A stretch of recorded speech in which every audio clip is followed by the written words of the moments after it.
Good morning, everyone. Welcome to the Poseidon STEM webinar series, part 6, entitled Preparing for STEM Careers, 5 Strategies to Ignite Interest in STEM Careers. My name is Aisha Stradley, and I'm the OST Professional Coordinator for Poseidon, and I will be the moderator for this session. All right, and now I'd like to introduce you to today's presenter, Dr. J.C. Maslick. Dr. J.C. Maslick has been an educator for the last 27 years. Dr. Maslick has served as a classroom teacher, reading specialist, elementary principal, and assistant superintendent.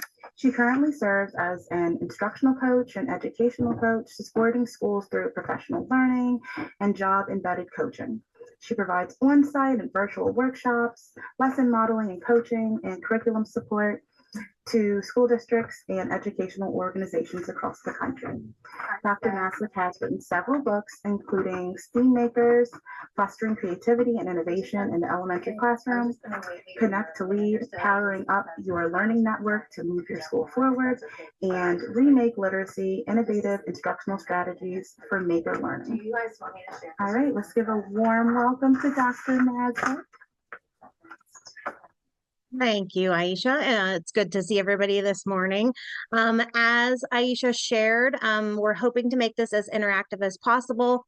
I would love to see cameras on if that's possible. We are going to be asking that you participate in some activities. And I did drop in the chat, if you would, just make sure that you have something to write with and a piece of paper. We will do some simple things today, but hopefully some things that will engage you a bit. So we are going to jump right in.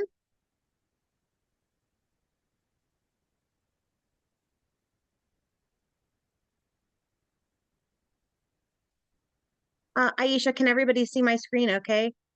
Showing up all right? Yeah, thank you. So as she mentioned, our session today is 5 strategies to spark interest in STEM careers. I'm really passionate about STEM education. I've been involved in that work for a really long time. And so today I'm coming to just share some simple ideas, hopefully. By no means am I necessarily the expert in this realm, but I do have lots of tips and tricks to share, both from the school district side of things, as well as some of my work with other organizations and out of school networks as well. If you are liking the things that I'm saying, I would love for you to drop a reaction into the chat. But also, if you are on social media, please feel free to share images or your thoughts and ideas on social media. And please tag me. I'd love to connect with you otherwise. So as Aisha shared, I've done a lot of work in education for a lot of years. I've been involved at the classroom level, at the school level, and the district level, and even beyond in creating some STEM networks across counties and states. And I've done a lot of work around creating content. And as she mentioned, I've written a few books, and we'll be happy to give a few of those away at the end of our session today. So 5 strategies. First thing that we need to do is make sure that we're building a mindset for STEM, whether that's STEM education in classrooms or whether it's in our out of school programs, libraries, outside organizations. Not only do we want to instill that in our students, but we also need to build a bit of that in ourselves. And so as we are working as providers and out of school educators, we need to make sure that we also hold that mindset of STEM education. We need to make sure that we're connecting what we're doing to the future of work, and we'll talk a little bit about what that looks like in a little bit. Obviously, engage in some STEM learning. So hopefully we are designing experiences in our out-of-school networks that allow kids to be introduced to interesting and new topics that could perhaps lead them down a path of a STEM career. We want to make sure that a lot of our work is connected to standards, and we'll speak about those a bit this morning as well. And then lastly, just talking to our young people about potential STEM careers and what is the path? What is the learning? What is the experience? What are the dispositions or characteristics that we might want to hold in these young people in order for them to reach those careers? So that'll be, those will be our 5 strategies, some goals we'll have set for us in this next hour. All right, So for our first activity, we're going to play a little game, a little icebreaker, and it's called Which One Doesn't Belong? You may have seen something like this. It's a big math strategy, but I've taken a little bit of a STEM twist on it. So I'm going to show you 4 images, and I need you to identify which one you believe doesn't belong. And then maybe I should ask our support person, Michael, will it be possible to unmute our participants and allow them to maybe tell us why they chose that? Great, thank you. Okay, so here are our 4 images. We have a TV with a remote, a telescope, a lamp, and a Nintendo Switch. In the chat, can you just drop in A, B, C, or D? Which one do you think does not belong? Thank you, Abby. Oh, Abby and Sydney agree. Oh, Jessica disagrees. Okay. So I'd love to hear from somebody who says B, and maybe can someone give us their rationale? Julie, can we put you on the spot? Can we ask you to can we get Julie unmuted to share why she believes it's B? I was just thinking the telescope did not use electricity. Okay. Did anybody choose B for a different reason? Maybe raise a hand and let us know you chose it for a different reason. I'm frozen. My apologies. Do we have somebody else who chose a different letter? Who might we hear from? So I chose, can you hear me? We can. Okay, so I chose C, and the reason why I chose C is because I think A, B, and C are items that are kind of connected to like entertainment or hobbies or fun things to do, and C is just kind of providing light to the planet. So maybe a little bit of I'd say interaction in some of those other items, right? Okay, interesting. I chose D, and I'll tell you why. And it's kind of simplistic. When I look at the images, I see that A, B, and C all have some sort of a stand, almost like a tripod, something that's holding each one of them up. Right? Now, here's the beauty of an activity like this. None of us are right, and none of us are wrong. In this example, it's really about the dialogue of making a selection and then backing it up with some knowledge. And I've done this with adults in professional development, and I've also done it with 1st and 2nd graders who know these items well and can also kind of defend their opinion about why they feel like something belongs in a group or not. Let's try one more. All right, so again, we're going to put in the chat A, B, C, or D, and here are our 4 items. Let's see what you all think. All right, so I saw lots of B's. Danielle, I'm going to put you on the spot. You chose D. Tell us why. I was gonna choose A, but I chose D because I wouldn't serve that with a meal. Like the others kind of go together with a meal, and that's kind of like that's a snack, so it's on the side. All right, I buy that theory. All right, that makes sense. Someone who chose B, can we hear some rationale there?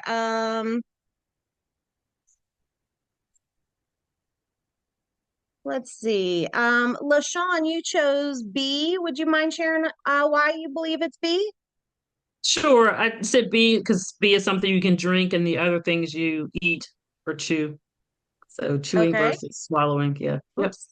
Again, I like that rationale. Do we have anybody who chose anything else? Mostly just B's and D's. So if I were going to argue this, I might say A, because it is the only one of these choices that requires some sort of heat or cooking, right? The other items I could probably just mix up. And so again, when we gather folks together to have conversations about things. I met with a group of fourth graders and did this activity a couple weeks ago, and they're learning about mixtures and solutions, right? So they're pulling in their STEM knowledge to say, oh, well, B is definitely the answer because that is very different from some of the other ones. The other ones could just be mixed. That one's more of a solution. So they're tapping into some of their STEM knowledge to engage in a conversation with peers around taking a stance on their opinion. All right. If anyone is interested, I would certainly be happy to share with you. I have a ton of different slides that share this which one doesn't belong activity. And I think it's a great icebreaker to have some conversations with kids. So I'd be happy to share those if people are interested. Right, it's this collaborative dialogue that I think also engages kids in connections with different ideas maybe than they were thinking. It allows some generating of questions. And again, getting folks to look at something that they really thought they knew the answer to and hearing different perspectives, I think can be really powerful. And things like this, right? Small activity. I just showed you 4 images. We had a really brief conversation about it, but that can be a small step into building a STEM mindset. We want kids to be thinking flexibly when they're engaged in STEM work. And so that's an exercise that will begin to break down barriers of, well, I believe it's this one. Oh, well, have you thought about it this way? When we open up our minds to different and new ideas, that's really a foundational step to some of that STEM learning. So for the purposes of this presentation, it was right in our title, right? We talked about STEM careers, but we know that when we're working in and around education, we like to change up our acronyms. So maybe you're an advocate for STEAM. Maybe you call it something different. Maybe you add the R for robotics for STREAM or add the R for reading. In my opinion, it doesn't really matter what we call it. Whatever organization, school, region calls things a little bit differently. As long as we're talking about meaningful, integrated learning, then I believe we're all talking the same language. Right? Because in the end, we don't have kids who are saying, oh my God, that was the best worksheet ever. But they are talking about the things that they've made and created and designed and experimented with in their STEAM experiences. And so I'd love us to think about what it means for learners. What does it mean for the young people that we serve, whether they're working collaboratively to build something, using new hands-on tools, maybe even using something a little bit old school. We have some teens working in a library with some Legos. What do you think this kind of activity, this kind of learning experience does for our young people? Drop just one word in the chat about what you think STEM does for the young people that we interact with. Ooh, empowers, like that. Thanks, Jessica. 21st century skills, definitely. Thank you, Aisha. Inclusion. Challenge, engage, grow. Yes. Creativity. I like that one as well. Right? So if you said something that is somewhere here in this Wordle, then you're probably on the right track. Right? Creativity, engagement, interest, eager, all of those things that really draw young people in to what's happening, right? So whether you're working in a classroom or a school setting, whether you're working in an out of school setting where young people are gathering and we're working to engage them and get them to communicate and work to find their interests. We want them to be curious and involved in what's happening. And so STEM is one really powerful way to do that. In particularly, I'm a huge advocate for creativity for our young people. And so we're going to try to tap into some of our own creativity. And earlier I had asked you if you would just have a piece of paper and maybe something to write on, whether it's a notebook or just a Post-it. Here at my desk, I just found this marker, so that's what I'm going to use. for our next really quick activity. Because we're all coming from different organizations, different places, perhaps across Pennsylvania or beyond. And STEM can mean something different for us as learners, and also for our students. So I'm going to ask everybody to get an idea in mind that you believe symbolizes STEM education. And whatever that image is, I'm going to ask you to do a quick sketch of it, and then we are going to do a little share out, if we could, on our screens. So again, thinking about what STEM means for learners, for the young people that we serve, and what could we do to put that into one sketch or image. And I'm going to give everybody a 60-second timer to do that. And then hopefully we'll be able to share some of the things that we created. Do we have any questions before we get started with that? Okay. Here's our timer. You are on.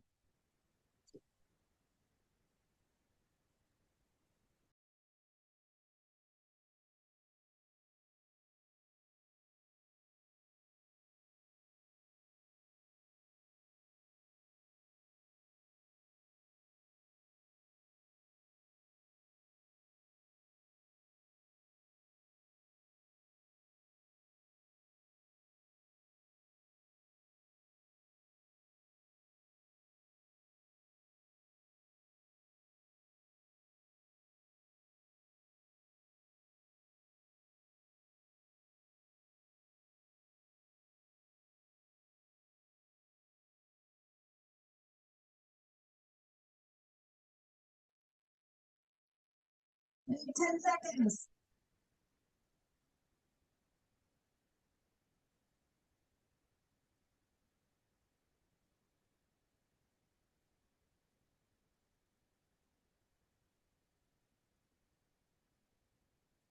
Righty. So I'm going to stop my share for just a moment. Drawing and sketching is one way to tap into creativity. It's also a big part of STEM if you think about the design process when young people are engaging. And so doing a quick draw or a quick sketch, which is what we just engaged in, is a way to kind of get our thinking and make it visible, which is an important strategy for students. So I'm going to share with y'all what I drew, and by no means am I an artist at all, but I drew 3 sort of images that go together. One that's sort of like a sprout, and one that's growing a little bit more, and then a full flower. And my rationale behind that is I feel like STEM is something that encourages young people to grow and learn. Very rarely do we know all of the things about all of the subjects. And so sometimes that tiny sprout can grow into something much deeper, which is, I think, also very well aligned to this idea of STEM and careers, right? If we give kids a little taste of something that is robotics and we begin to grow it, that becomes maybe a potential path for their careers in the future. And so I'm going to ask if there's someone who might be willing to share their quick draw with us. If we could put some cameras on, and let's see what you all came up with. I can share. Thanks, mine. Abby. You have a drawing for us? Yeah, I didn't really get to finish it, but concept was kind of that you have this long meandering line, and then along it there's like a light bulb for an idea, a puzzle piece for the idea of like we're putting ideas together, a question mark for encountering new questions, and those kind of just like populate the line with all the things you might encounter in a STEM learning experience. I love that. It looks a little bit like a sketch note. I would love to see more of your work all put together. That looks awesome. And I kind of like that you said, I haven't quite finished, right? Because isn't that the reality in STEM learning as well, that like you're never quite finished. There's always more to learn, more questions to ask, more things to explore. Thank you. Maureen, do you have something to share with us? Can we unmute Maureen? So Hey. I don't know if you can see it. It's kind of wild here. It's a brain, a not so anatomically correct brain. and there's a bunch of different things there. There's like medical Band-Aid and pills. We've got math, we've got art, we've got some hammer and nails and construction, we've got some cogs at engineering, we've got some plants growing. I think like STEM is just about everything. I love that. And you know what? Hey, no one can draw a perfect brain, right? Thank you for sharing. I like that it's all encompassing, because really that's what STEM is. It does include so many different branches of learning. Awesome. Danielle, are you willing to share with us? I saw your camera popped on. Awesome. Can you unmute? Yes, not sure if you can see this, trying to put it into the camera. Hold it back. Okay, so I have There a you go. circle with questions. At the top, I have a bunch of charts. I have a line graph. I have a bar graph. I have an atom. At the bottom, I can't show you, but I'll describe it. At the bottom, I have some wheels and pulleys and a pie chart. I'm going to go out on a limb and say you're quite mathematical then. I love math. Yeah, Thank you for sharing. I love that. you're welcome. I love that. Um, and you know, sometimes depending on what age of students that you work with, although I'll tell you, one of the things I always travel with is Play-Doh. So sometimes I'll do a drawing and sometimes we'll do things with Play-Doh. And I have kids who are 5 and 15 and 45, and they all love messing with Play-Doh. And we do an exercise similar to this, just getting folks manipulating things with their hands, to create some sort of a visual image of their ideas, which I think can be pretty powerful. So I thank you all for sharing that. So why STEM learning? Right, we've talked about the C's: collaboration, creativity, communication, critical thinking. There's so many more than that. It brings a sense of confidence to our young people. It creates connections. And I think also importantly, I think we heard Aisha say it at the top of the hour, community. So creating a sense of STEM learning in a community can also be really powerful. I love this image because it's that whole concept of right brain, left brain, which really is tapped into when we're talking about STEM and STEAM learning. And if you notice, as you look across this image, so many of the things that you and I also drew are represented here. So whether it's that mathematical side of the charts and the graphs and the numbers, or whether it's things that are a little more creative with the music and the growing and the plants, STEM encompasses all of those. And when we bring all of those things together, that's really what allows us to foster the mindset in young people. When we get them building and designing and experimenting with new things, that whole sense of discovery that can be uncovered when we ask kids to, for example, launch a rocket or build an animal enclosure for a creature that they've made, right? Kids doing things that are hands-on really can help to foster that STEM mindset.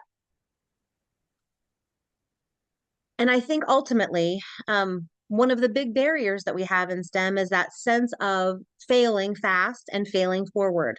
And one of the messages that I always share, both with adults and with young people, is the fact that we can do hard things, right? I didn't show up and figure out how to launch a rocket, but there are things that we can work on together to make that happen.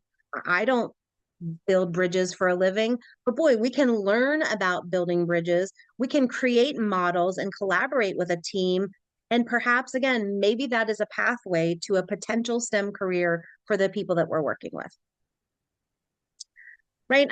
Again, STEM can be experimenting, it can be coding and programming, it can be building and constructing, and it can even be art and design. All of those things provide really engaging learning opportunities for young people. And I would argue young people from pre-K to, postgraduate.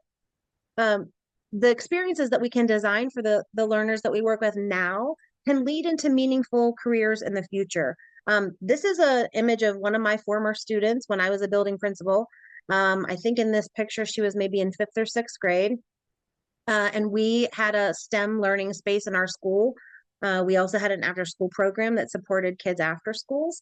And she was just determined to build this tower and create some mechanical pieces that went with it.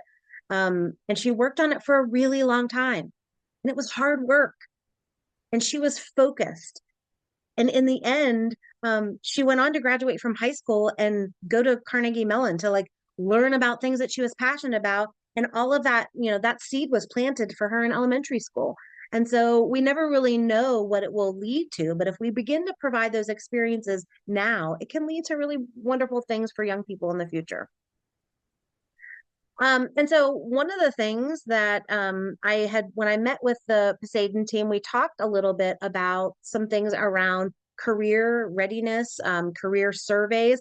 And this is one that I'm actually going to have all of us try. And here's why.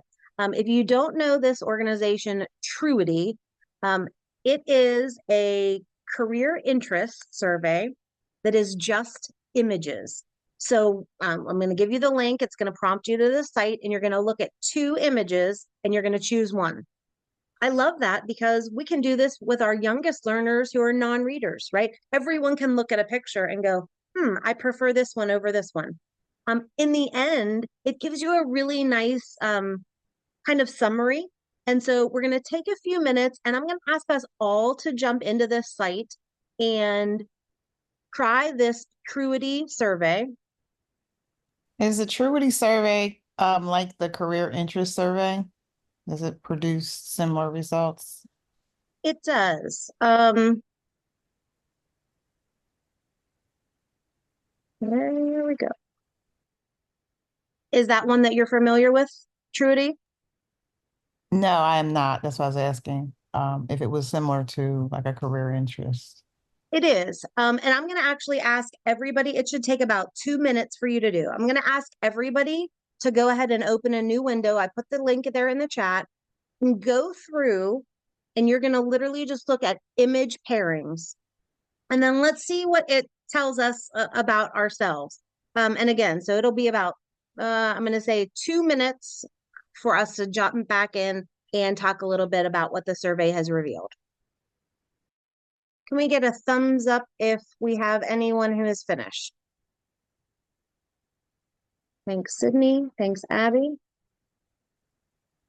So as everyone sort of finishes up the last few images, hopefully, here's the answer it gave me. So my career type is I'm a creator. And the reason, again, why I like this as an option is because it is just those 2 image pairings. I love that it gives just this brief summary at the end, right? It tells me I like an unstructured work environment. It tells me that I probably am someone who thinks outside of the box, using imagination, solving creative problems. And then it gives me at the end just a few potential careers, right? Graphic designer, musician, architect. I like this because I think kids of all ages could use this. I think this would be great for older students and young adults. And I also think it actually works well for us. Maybe your results came up and you thought, oh, that's not what I thought I would be. And so here's what I would like us to do. As people are finishing up their survey, I'm going to ask Michael, our tech friend, to send us into, it looks like maybe 3 breakout rooms at random. And I'd love for you all just maybe share, if you weren't a creator, what was the title that they identified for you? And give us an idea how you might use this with the young people that you work with. And so, Michael, are you with us? Yes, I am. I can open the breakout rooms now. Okay, and let's just send folks in for a 2-minute chat. And again, if we can maybe do 3 breakout rooms, and we're just going to share what we were identified through this particular survey, and if we have any thoughts on how we might use this in our work outside of our session today. Hopefully everybody found their way back. Again, I like this low entry point, right? Like I don't need to know how to read. I don't have to speak English. This would be great for students who perhaps have learning disabilities or language issues, right? And so just a simple, easy one to share out. And I will tell you, I looked at a couple other great ones as well, and I will send these all to folks, whoops, if they are interested. I gave kind of just a little synopsis here.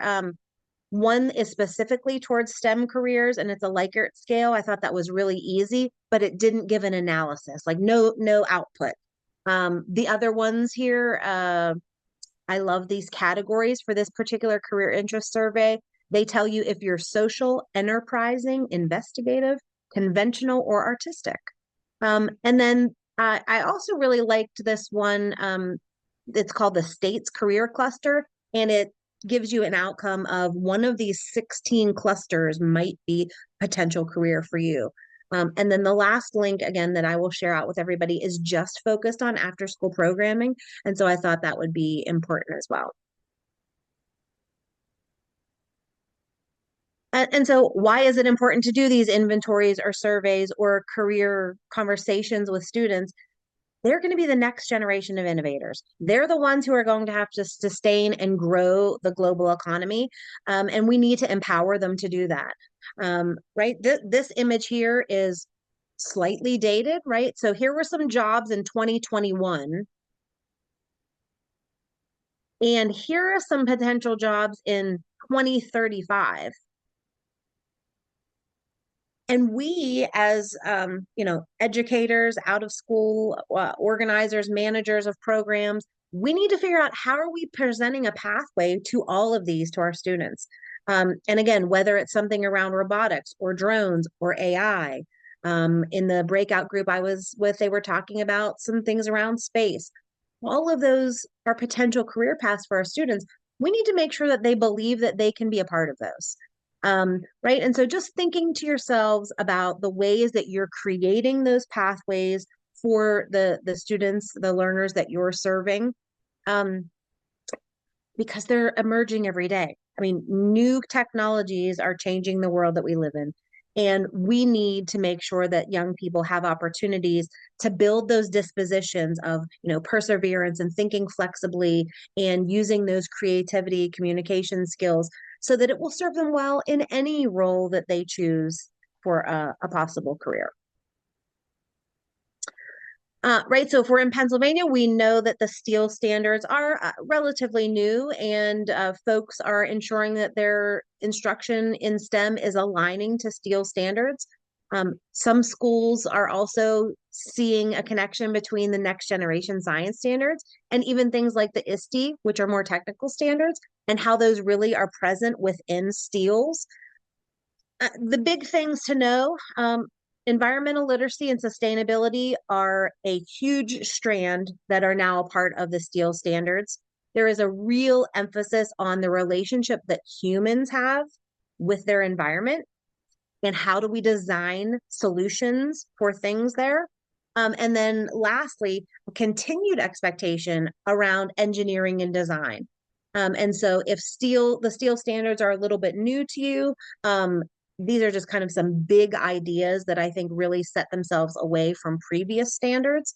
And I particularly like to highlight the engineering and design process. Again, it has been a strand that has been through our state standards for many years, as well as through the next generation science standards. And it's the process where we get kids thinking about different problems and imagining solutions that they could create a prototype or an invention, right, to solve a particular problem, and getting kids to think about how do we test and evaluate that prototype? How do we get feedback from others to improve and redesign what we've created? And that process can be really powerful for young people. And so I felt like it would best serve us if we also engaged in a really quick component of the engineering and design process. And so if you recall, I asked you to make sure that you had a piece of paper, and doesn't have to be any kind of, I have a piece of construction paper that I stole from my children, And I just need you to have a piece of paper. And here's your challenge. Your materials are one piece of paper. Your time constraint is a 2-minute time limit. And your task is to create something that flies. I'm being intentionally vague because I'm hoping that you will bring your STEM mindset to this challenge and come up with something that is beyond perhaps what I would have imagined. Do we have any questions before I set our timer? Any questions? All right, so our goal is something that flies. I'm setting our timer now. We have 30 seconds. Oh, I see someone's has a good idea. Is it Questy? Am I saying that right? Yes. Okay.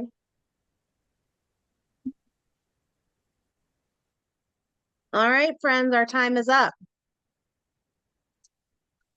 I would not ask you to do something that I also didn't quickly do on the fly myself. So here is my not so fabulous looking butterfly wings, we're gonna call them, right? Because butterflies can fly. So with no paper, with no tape or other materials, that's what I came up with. Can we, Questy, can you share with us? I saw some of your modeling there. Tell us what you did. Got come up with a paper airplane in a Panera where people are eating, so I can't fly it too far, but Yes. it does a little something. So I was trying to prototype and test it. Right. Well, I'll tell you, I did an activity like this with a group of kids probably about a month or two ago. And I had kids who said, I don't know how to make a paper airplane. Right. I don't know if that's like a lost art form. Right. So I'm glad you came up with that one. Did anybody have something else great that they want to share? Maureen, unmute. Oh my goodness. Are you like in origami? It is the one origami thing I know how to make, and it is out of a square, and it is a crane, and cranes fly, so it works.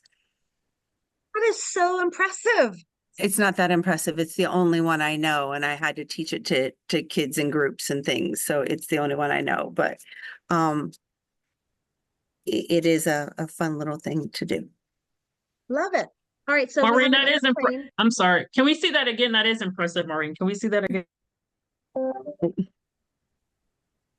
So Maureen's going to do the next webinar, and it's going to be teaching us how to do origami. We're going to do little origami cranes. There we go. Yes. Yeah. And you have to use a square piece of paper. There's a heart you can do, and it's out of the same shape as like a dollar bill, but it has too many steps in it. It isn't in my head. Right. So we had a butterfly, a bird. We have an airplane. Anybody have anything else?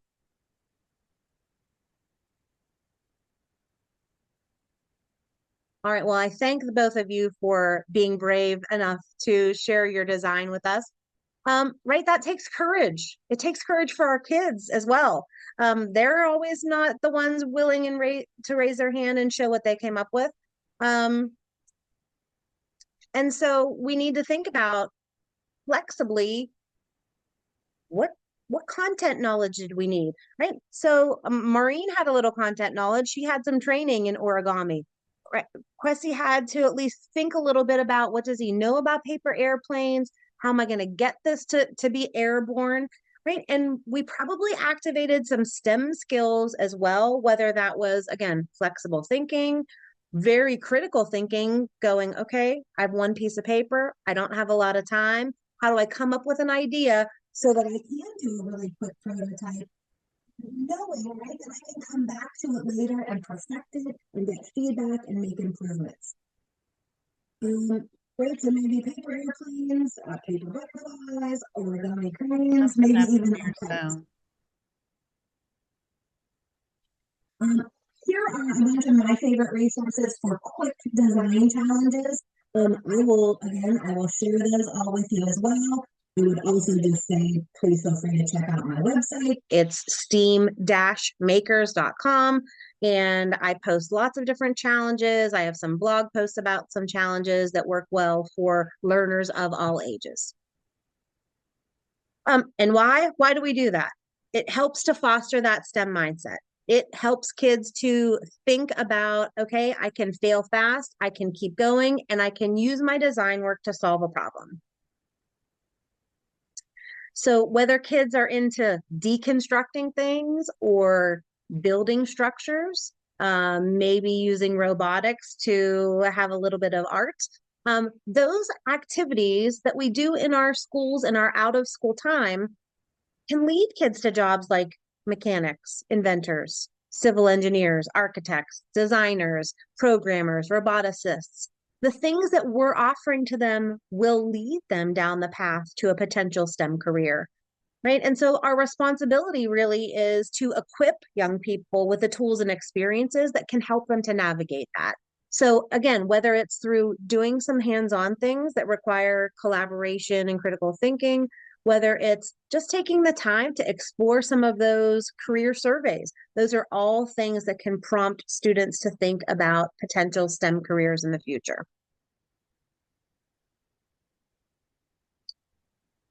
I think we have to recognize that every learner, every young person that we interact with has something that's going to give them the spark.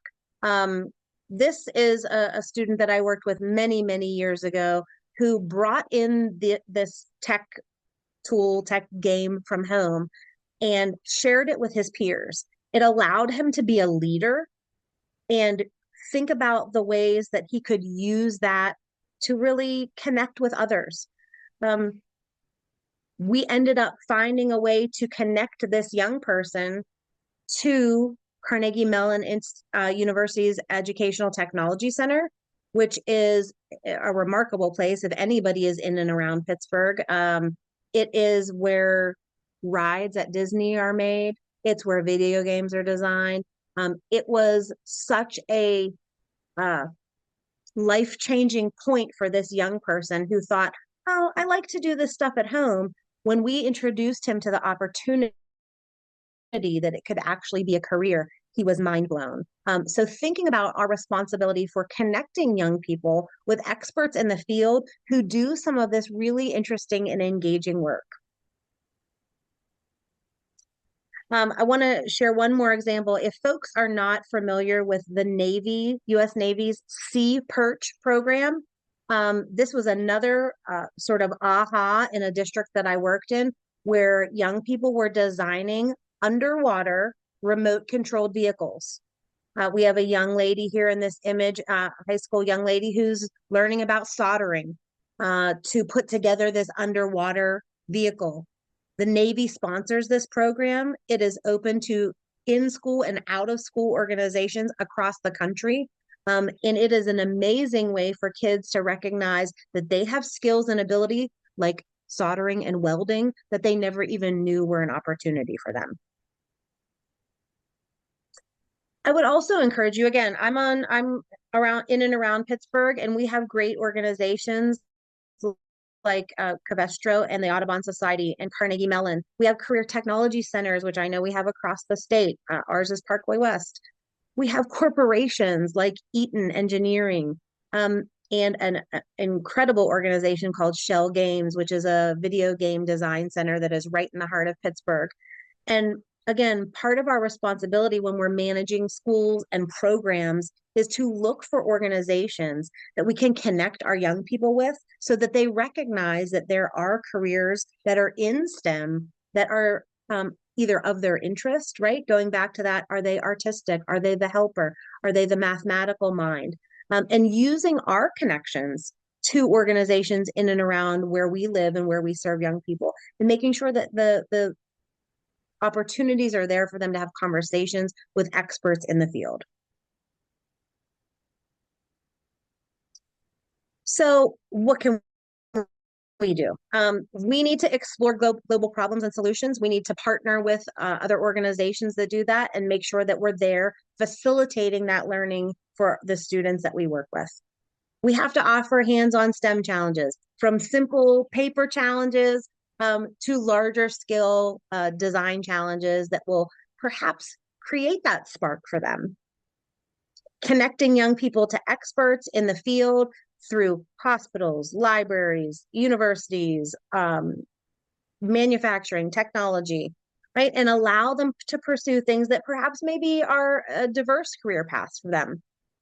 And I think most importantly, right, you all took time out of your day to be a part of this webinar. Obviously, you must have an interest or a passion around this kind of learning. Share your enthusiasm with the young people that you work with and that you mentor. Our enthusiasm will encourage them to pursue things that perhaps they didn't think were possible before. And so in the end, we can communicate to our young people that they can change the world. They can invest their time and energy and passions into STEM careers that can solve global problems, that can make a difference, right, in 2035 and beyond. And so with that, I will pause for any questions, and then I want to make sure that we wrap up by doing our giveaway. Do you have any questions? All right, so now for the fun part. Dr. Maslick, we would like for you to select 2 numbers between 1 and 11. And I will put the names of the 2 winners in the chat, and then those 2 people can send me a direct message with their mailing address, and then I will be sure to share that with Dr. Maslick, and she will get those books to you. Yeah. Well, and I will say, if you are not a winner, and you would like to reach out to me, I had shared with everyone that I would be absolutely happy to offer any of my books at a discounted price. So if people see something that they're interested in, or they want to hear a little bit more about it, feel free to send me an email, and I can offer some special pricing on the books as well. So I think I'm going to go with number 2 and number 9. All right. First one.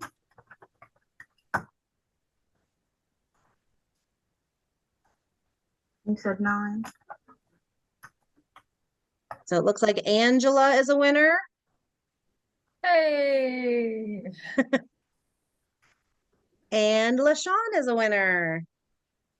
So Thank you. yes, please send me your addresses so I can get them to Dr. Maslick. And that concludes our session for today. We hope you have enjoyed the presentation. I'd like to thank Dr. Maslick for taking the time to share this information with all of us. And then please take a moment to fill out the evaluation link that's going to be in the chat. And then that will ensure that you get your Act 48 credits. And thank you for joining us, and have a wonderful day.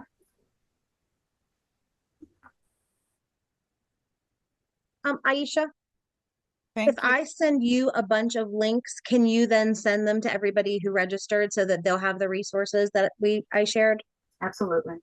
Awesome. Thank you. Are the slides from the presentation going to be shared as well? I can send those to you all as well if you'd like. Okay. All right. Yeah. Thank you. No problem. Yes, please. I would appreciate that. Anybody have any other questions? All right. Aisha, anything else you need from me? No, other than the links, and I will make sure those go out to everyone. And I am preparing the addresses for you right now. Awesome. Yeah, I'll send it all to you in an email, and then you can forward all of that information out to everyone who attended. Perfect. Awesome. All right. Thank you. Anyone that still won't have a question for Dr. Maslick? Are you good? All right. Good. Thanks.